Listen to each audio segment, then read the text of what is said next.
Let's look at the process of transcription. The process of transcription is actually quite similar to DNA replication, but you have to keep in mind that you are making a single-stranded RNA from a double-stranded DNA template. So the first thing that you need is your template DNA. Within that template DNA, you have what we call a transcription unit. So this is essentially the gene that you are going to be transcribing. In front of that gene is a region called the promoter. Now the promoter is important for telling all of the machinery for replication that this is where we're going to start. Within that transcription unit, you also have a starting point, and that's really important for telling the transcription machinery where that RNA is actually going to start. The next thing that you need is the RNA polymerase. So RNA polymerase is very similar to DNA polymerase in that its goal is to add nucleotides to the 3' end of the growing copy. The difference is that it is, of course, making RNA, and it's only going to be copying one strand, whichever side is your coding strand.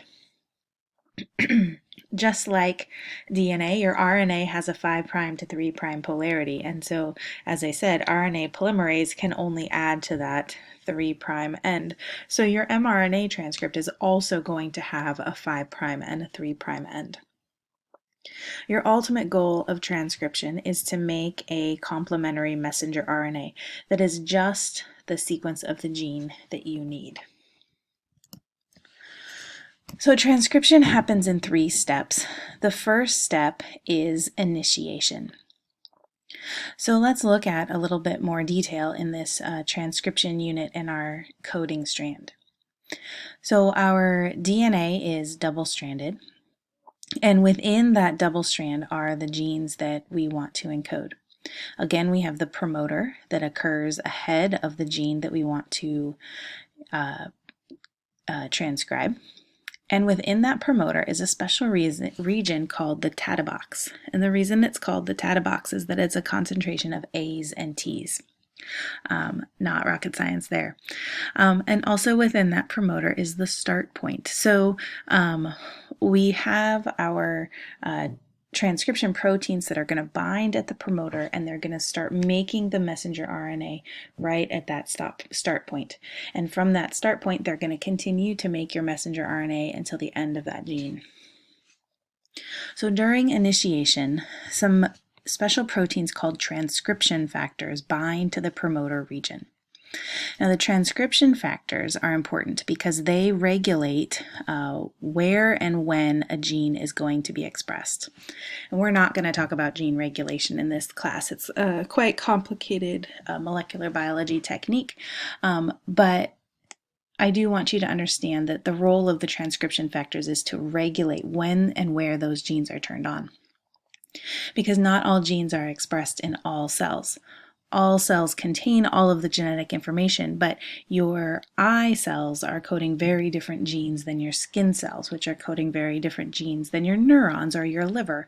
And so the transcription factors are really what tells the cell, hey, we need this gene right now.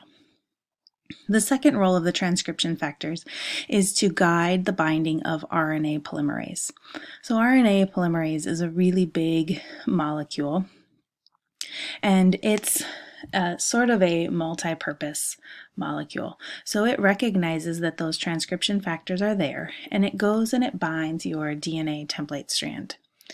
Now, if you remember from DNA replication, we had a bunch of different molecules that were sort of involved in unwinding and opening up and keeping the DNA strands separate. RNA polymerase really sort of does all of that at one time. But it can do that because RNA synthesis is a little bit simpler than DNA synthesis. So the role of RNA polymerase is to bind at the transcription factors, and then at the start site, it opens up, it makes a little transcription bubble, opens up that molecule, and begins adding RNA molecules in the 5' to 3' direction. Another difference between transcription and replication is that in replication, DNA polymerase needed a free 3' end. And so we actually needed RNA primase to come in and lay that down. And then replication could continue, the RNA was removed from the molecule, and then we were left with our DNA. RNA primase is actually a type of RNA polymerase, and the reason that it's used is that RNA polymerase can start without a free 3' end. It can recognize the start codon and the start point and actually add the molecule right then and there. It doesn't need a 3' end to add to. And so that's important because it just takes out one less step in this gene expression. We can immediately start making our RNA. Step 2 in transcription is the elongation phase. Now this is really where we see the similarities between DNA replication and RNA transcription. In elongation, all we're doing is adding the complementary base pairs. So if you look at this image here, we've got our transcription bubble opened up. One of our strands is being used as the template strand, and we are going to add in the nucleotides. So RNA polymerase brings in the nucleotides, adds the complementary one, and then you can see that new mRNA molecule sort of hanging out off the back. Remember, we're only expressing one side because different genes can be expressed on different sides of the molecule. And so we only need that single-stranded mRNA. So elongation is going to occur until we hit a termination signal, and the RNA polymerase is going to recognize that there's a specific signal at the end of each gene that should be the same for all of the genes, and when it hits that termination signal, the whole complex is basically going to fall apart. That termination signal is a series of adenine molecules. So this is called the polyadenylation, many adenine bases in a row, and that is going to signal to the RNA polymerase that, hey, we're done. RNA polymerase lets go, the mRNA molecule comes off, and the DNA template binds back to itself and goes back to its double helix form.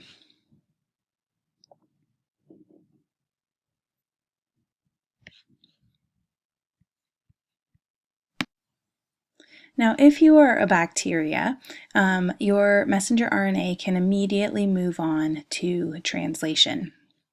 And in fact, as soon as that messenger RNA comes off of the coding strand, the ribosomes are going to attach to it and begin turning it into a protein. If you are a eukaryotic cell, a few things have to happen. One, that messenger RNA has to leave the nucleus, because remember, our DNA stays in the nucleus, but our genes have to be expressed in the cytoplasm of the cell. So the first thing that happens is some processing of that molecule to get it ready to leave the nucleus. So the first two things that happen are the addition of a 5' cap and a poly A tail. So the 5' cap is a modified guanine molecule, and it is important in signaling to the cell that that messenger RNA is ready to leave the nucleus, and it's also important in that is the location that the proteins that are going to move it are actually going to bind to it at that point and then pull it out of the nucleus. At the other end, we have the poly A tail. So remember I said that there was that polyadenylation signal, that short piece of concentrated adenine molecules at the end that signal to the RNA polymerase that it's done. After that, we're going to add a long series, 1 to 200 adenines at the end. Now this is really important because if the cell sees nucleic acid molecule roaming around, it wants to degrade it. And so the poly A tail actually sort of acts as a buffer to keep the cell from degrading that messenger RNA.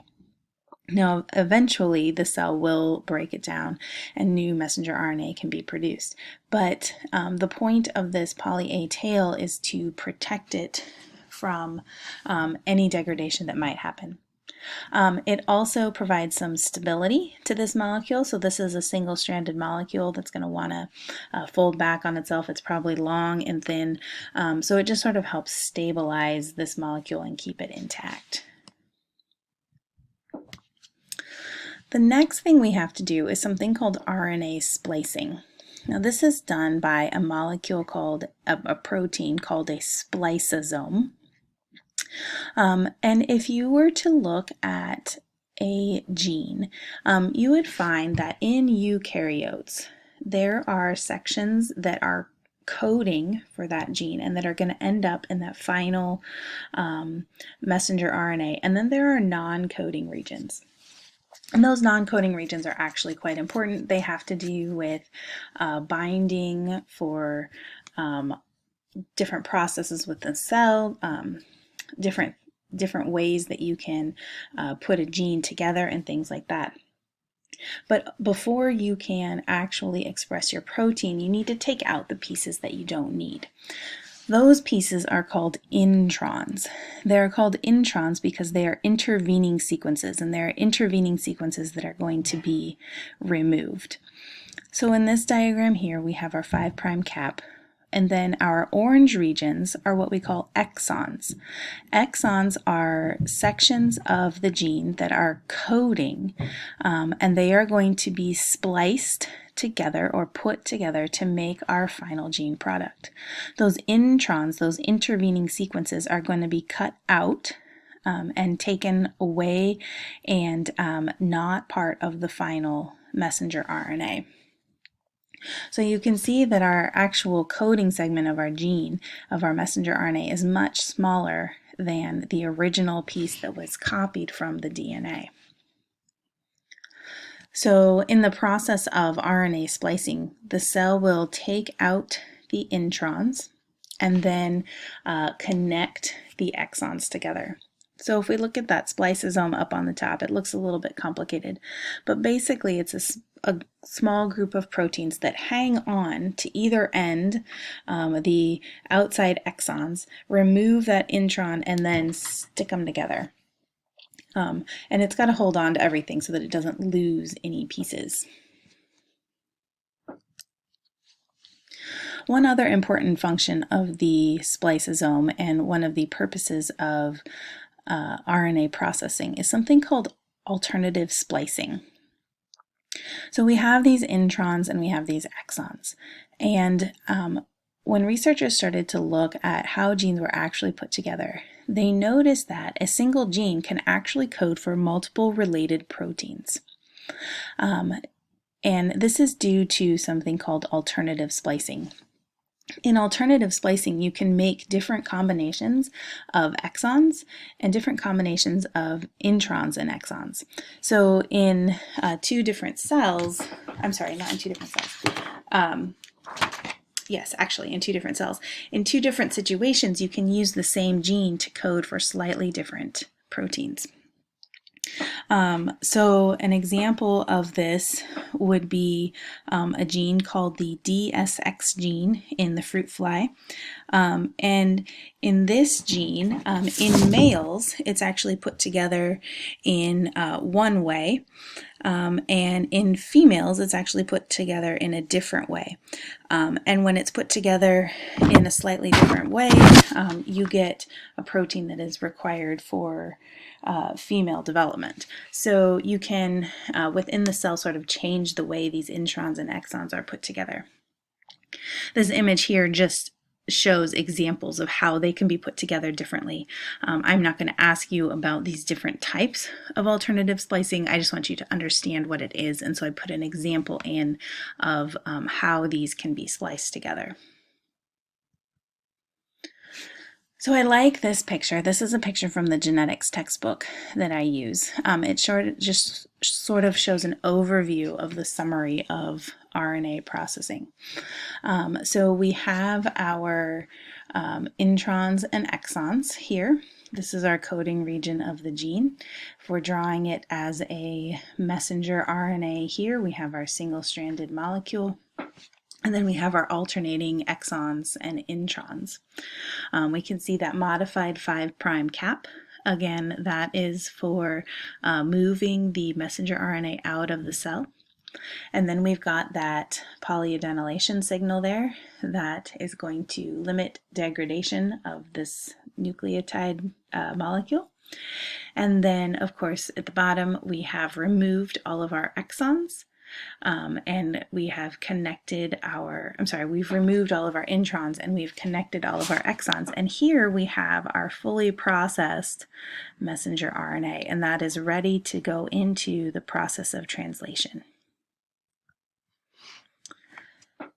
Over on Blackboard, underneath our lecture material folder, there is a BioFlix video and 2 other videos that are from our textbook on protein synthesis, transcription, and translation. And I would strongly recommend that you go watch that as sort of a visual of what's going on here. Just like DNA replication, I feel like this is much better if you can see it as a moving process.